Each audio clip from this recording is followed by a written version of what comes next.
Ungkapan makin sering baca tulisan Arab makin jauh sama Robnya, bacalah dirimu, di situ akan ketemu Allah, bukan dimaksudkan untuk merendahkan Al-Quran atau bahasa Arab, tetapi untuk mengingatkan bahwa membaca huruf, kata, bahkan ayat suci pun tanpa masuk pada rasa dan penyaksian hakikat, akan membuat seorang hamba terhijab oleh lafaz, tersibukkan oleh bunyi, namun lupa kepada sang pemilik kalam.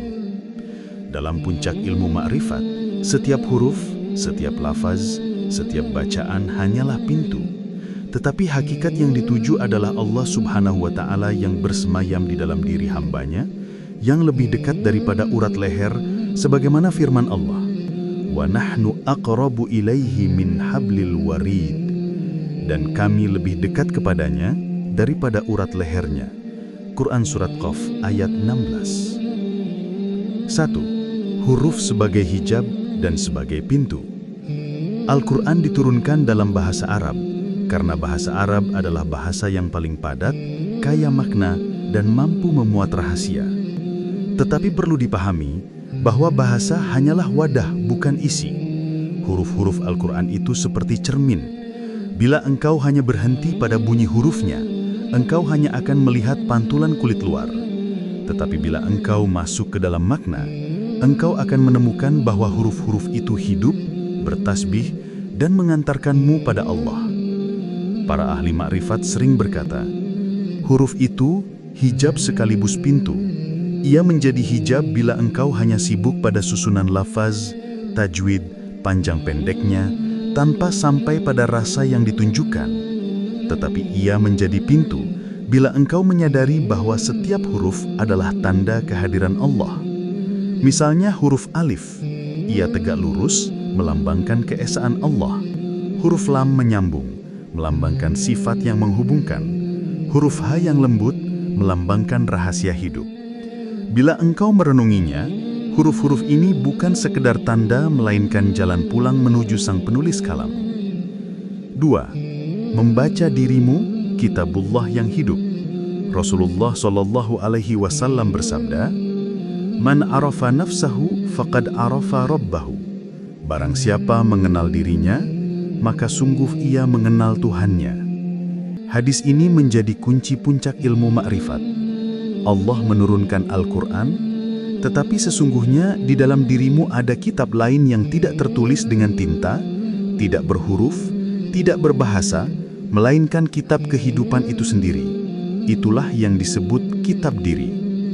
Dirimu adalah cermin tajalli Allah, mata yang melihat, telinga yang mendengar, hati yang merasa, nafas yang keluar masuk, semuanya adalah ayat-ayat Allah. Allah berfirman, "Sanurihim ayatina fil athaqi wa fi anfusihim, hatta yatabayyana lahum annahul haqq." Dan kami akan perlihatkan kepada mereka tanda-tanda kami di segenap penjuru alam dan pada diri mereka sendiri, hingga jelas bagi mereka bahwa dialah yang maha benar. Quran Surat Fussilat ayat 53. Maka membaca dirimu sendiri bukanlah sekedar merenungi psikologi, tabiat, atau sifat lahir. Membaca diri adalah menyelam ke dalam rahasia kehidupan yang berdenyut di dalam nafasmu, yang mengalir dalam darahmu, yang bergetar dalam rasa cintamu. Di situ engkau akan menemukan Allah yang maha hadir. 3. Bahaya terhijab oleh tulisan.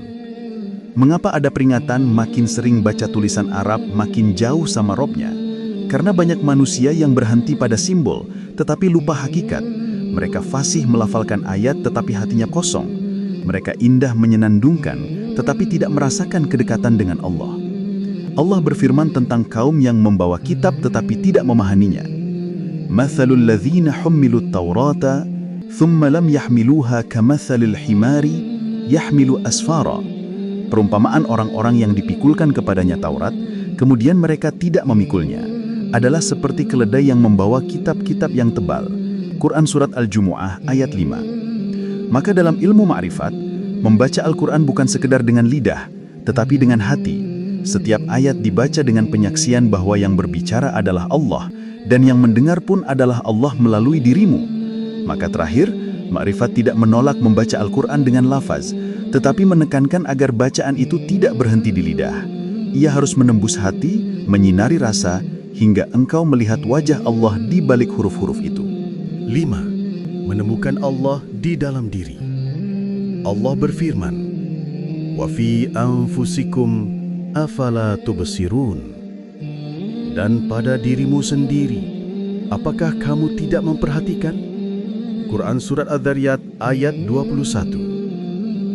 Ayat ini menunjukkan bahwa tanda paling dekat tentang Allah bukan di langit, bukan di kitab yang berjilid-jilid, tetapi di dalam dirimu sendiri.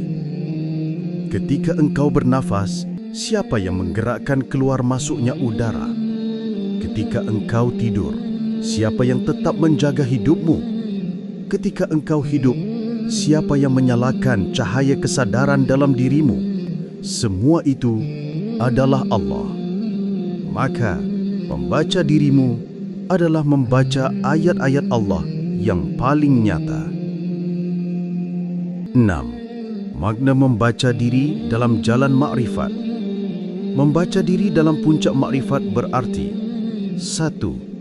Mengenali jasadmu sebagai wadah yang fana, bukan hakikatmu. 2. Mengenali nafsumu sebagai tenaga penggerak, tetapi bisa menjadi musuh bila tak dikendalikan. 3. Mengenali ruhmu sebagai tiupan dari Allah, cahaya yang menghidupkan. 4. Mengenali sir di dalam hatimu, yaitu tempat penyaksian Allah. Ketika engkau mengenali semua lapisan dirimu, engkau akan menemukan bahwa hakikatmu bukan jasad, bukan nafsu, bahkan bukan roh. Hakikatmu adalah penyaksian terhadap Allah yang hidup dalam dirimu. 7. Al-Quran lahir dan Al-Quran batin. Para arif billah membedakan antara Al-Quran lahir dan Al-Quran batin. Al-Quran lahir adalah mushaf yang kita baca, berhuruf Arab, berjumlah 6,000 lebih ayat. Al-Quran batin adalah tajalli Allah dalam kehidupan, termasuk dirimu sendiri. Maka, ketika engkau membaca Al-Quran lahir, jangan lupa membaca Al-Quran batin. Ketika engkau membuka mushaf, jangan lupa membuka kitab dirimu, sebab dua-duanya adalah ayat Allah. 8. Titik puncak. Allah dikenal dengan Allah. Dalam puncak makrifat, engkau akan memahami bahawa membaca huruf, membaca diri, semua itu hanyalah jalan. Hakikatnya, Allah hanya bisa dikenal dengan Allah. Rasulullah SAW bersabda dalam hadis qudsi, "Kuntu kanzan makhfiyan, fa ahbabtu an u'afa, fa khalaqtul khalqa." Aku adalah perbendaharaan yang tersembunyi. Aku ingin dikenal, maka aku ciptakan makhluk. Maka, hakikat membaca adalah Allah memperkenalkan dirinya melalui dirimu. Engkau tidak bisa sampai dengan kekuatanmu sendiri, kecuali dengan Allah yang membuka hijab. Jalan kembali ke Allah. Maka saudaraku, jangan salah memahami. Membaca Al-Quran tetaplah mulia, tetapi jangan berhenti pada lafaz. Lanjutkan dengan rasa, dengan zikir, dengan tafakur, hingga engkau membaca dirimu. Dan ketika engkau membaca dirimu, engkau akan menemukan Allah yang senantiasa hadir. Dengan begitu, tidak ada lagi pertentangan antara membaca huruf dan membaca diri. Keduanya saling melengkapi. Tetapi puncak makrifat adalah menyaksikan bahawa huruf, dirimu, bahkan seluruh alam hanyalah ayat-ayat yang menunjuk pada Allah semata. Allah berfirman, "Allahu nurus samawati wal ard." Allah adalah cahaya langit dan bumi. Quran Surat An-Nur ayat 35. Maka bila engkau ingin menemukan Allah, jangan sibuk mencari di luar. Bacalah dirimu, bacalah hatimu, bacalah nafasmu, karena di situ cahaya Allah bersemayam.